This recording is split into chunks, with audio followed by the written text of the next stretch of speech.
Oh, hey, what's up? I just took a class with Bre Upton of Bre's Tiny Print Shop. She was teaching how to make her flexagon zines with Saraband books. I will leave a link to the Vimeo video that they post afterwards, so you can go watch that if you want to and follow along as she makes them. But instead of making the zine while she was making it, I was taking notes, and I made this little zine out of it. I started with just scribbles of notes so that I could make sure that I had enough room on my little zine to make it, but here's what I came up with. And if you would like a copy of this to print out, I will have this in a PDF format on my own website, and you can do whatever you want with it. So for making these guys, you're going to need paper that's 8.5 by 11 or anywhere slightly larger or whatever than that. More on the heavier weight. I think Bre said she was using 65-pound. I used 100-pound because that's what I had. The reason you want that is because these have folds in them, and the more you fold them, the more it will weaken the paper and they might come apart at some point.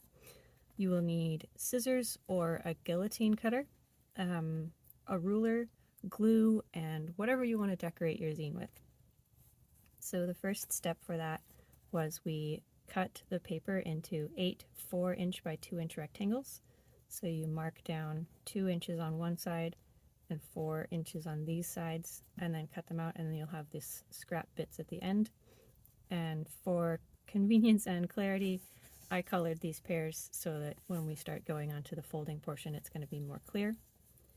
So as you're making this, you put the pieces of paper together really close, so they're not overlapping, but they're as close as possible, so that when you actually have an image or something that's supposed to cross both sides of that, it will match up nicely. And you start with 2 strips horizontal, 2 strips vertical, and you put little glue dots on the corners of the first page, and then glue the vertical ones together, so that once you're done gluing, you end up with a front that has 2 vertical strips, and the back has 2 horizontal strips. I am using this glue. It's Tombow Mono liquid glue.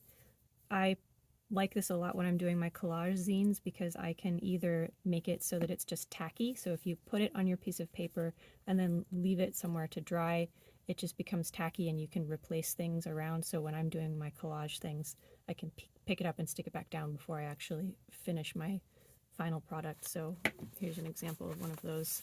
This is my neighborhood zine, so I have these things that I stick down gently, and then once I'm done, I just scan the whole thing in.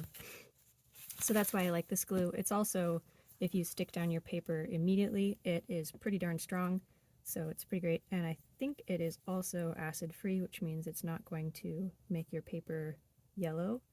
Yes, acid-free, photo-safe. Yeah, it's great.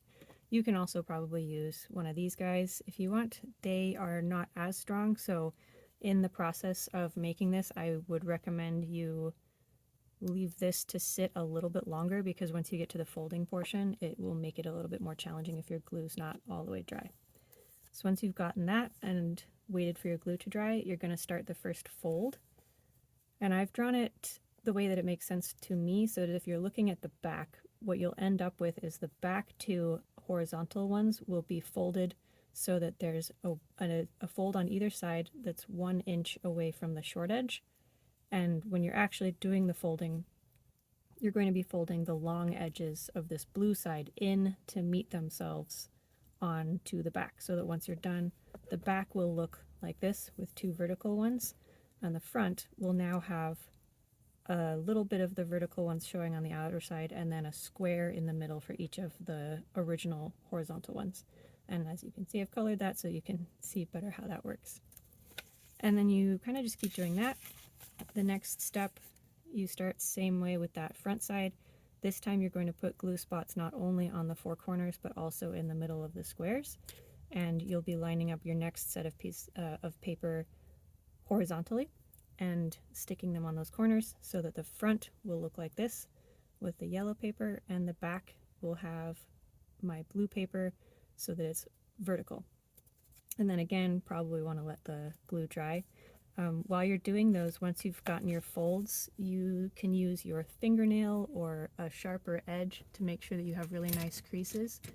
I use this brass letter opener because I have it and it's really nice, and it's rounded enough that it doesn't start to try to abrade my paper, and I just like it. It feels nice, and it's got a ruler on it. So yeah, use something like that to make sure that your creases are really, really nice. And once you get to this stage, if you have any overlaps around the corners, you can trim those off if you want to, or you can wait until the end. And then the step after that is to do another fold. So this one is going to be pretty similar to the original fold that you did, but your back will have vertical pieces, and then once you're done folding it, it'll have the yellow paper on the front. So you're going to be folding the long sides of that new yellow paper in to meet each other on the back, and again you'll have 2 creases 1 inch from the short edges of the blue paper. And once you're done with that, you should end up with something looking like this. So you again have 2 squares on the front, but now you should be able to see 4 1-inch squares on each side that are overlapping each other. It's so hard to tell that this is an overlapping situation, but that's why I colored it. Hopefully that makes it a little bit more clear what's going on. And then once you're done with that, you do your last glue step. This time you're going to put glue spots on all of the paper. Because I'm using this glue, I was trying to make sure that it doesn't ooze, because it does get quite sticky. So if you have an oozy glue like that, try to make sure that your glue stays in the middle so that once you're pressing it down, it doesn't sneak out and accidentally glue everything together. The other thing that I sort of tried to do for my glue spots was make the glue less a circle in the corner and more following the edge. That's so that once they are together, you don't have like this kind of situation going on.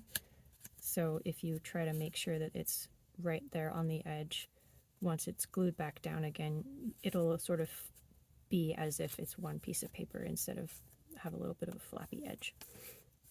So you get all those glue spots down there, and then you're going to align your last sheet of paper, or last 2 pieces of paper, vertically on top of that, so that the front has 2 vertical pieces of paper, and then the back will no longer have no, they always work like that.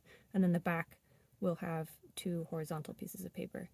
And then the last step, I like to do this before I actually put everything else together, but you can do this in the process of just putting the rest of your zine together, is to create those final 2 folds. So we've only done 2 folds right now, which means that the red paper has a crease in it already, and the blue paper has a crease in it already, but the yellow and the purple ones do not. So what you will do is again fold the long edge in to meet itself onto the back side. So in this case, your yellow one will start with the horizontal being on the back, and then once you're done folding it, it'll have the purple on the back. And this time, instead of having the innards showing like the previous times we folded, it will instead just show 2 more of the blank pieces, and the ones that you end up being shown will have the fold on them, because that is the original crease that we made that first step 2A back here. And then you're going to do one more, so you will again fold the long edges in to meet the middle, so that the purple sheet here now has a crease in the middle here. So once you're done with that, your red will be your back and your blue will be the front, and it will also show that it has a crease because you did that crease over here.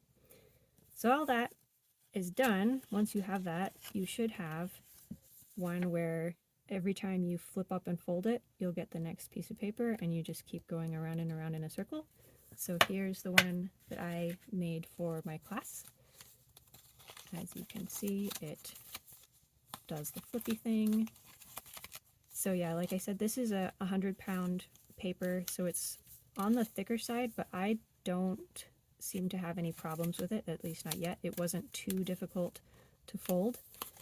As far as my tips for success go, I already talked about the bone folder. I don't use a bone folder, I use this, but you can use a bone folder or whatever makes you happy. I cut my strips with a guillotine instead of scissors because it was faster and I think it's more accurate. But I did still end up trimming some of the edges to make sure that they were flush with each other. This one's not quite flush, but it's close enough. The other thing that I did as I was gluing these together was, instead of putting the glue down all at once, I would just start with one daub of glue, make sure that the pieces that I was sticking together were nicely aligned here, and then sort of peel it up and stick glue in the rest of the places the glue is supposed to go. That made it so that I could actually align it really nicely. Especially for the first piece of paper, I only took 2 strips and overlapped them like this, made sure that those were nicely aligned, and then I put the next vertical piece of paper, or horizontal, whichever direction, I put it right here so that I could make sure that those 2 were nicely lined up, and then I flipped it over and attached the last one. That might be too complicated to bother with starting out, but that's how I ended up doing it. As far as folding the pieces of paper in together on themselves, what I found helpful is I actually kept one side held down.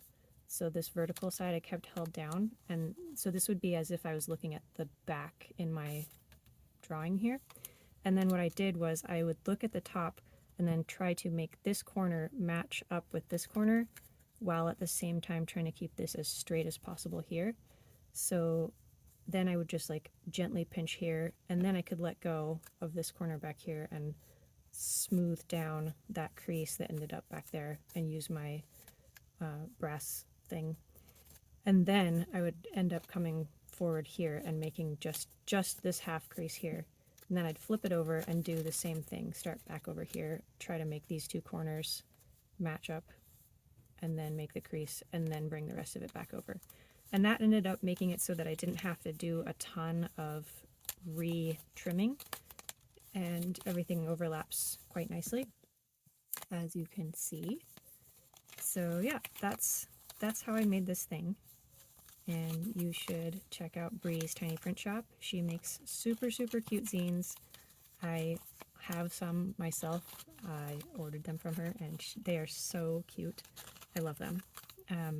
There's also a link to a YouTube video that she mentioned that I will put in my comments section, which is where she learned how to make these. And I think the original person was making something like Valentine's cards. You can do anything with them. You can also, I think she said there's a template that you can use for things like Photoshop or Illustrator, whatever your favorite program is. I use the GIMP because it's open source and free. So if you ever wondered, how can I do things on the computer without having to shell out for an iPad or pay for an Adobe subscription, you can download the GIMP, and it works on Windows and Mac and Linux, and my public library even has it pre-installed on the computer. So if your library is as cool as mine, you may even be able to go there and use theirs.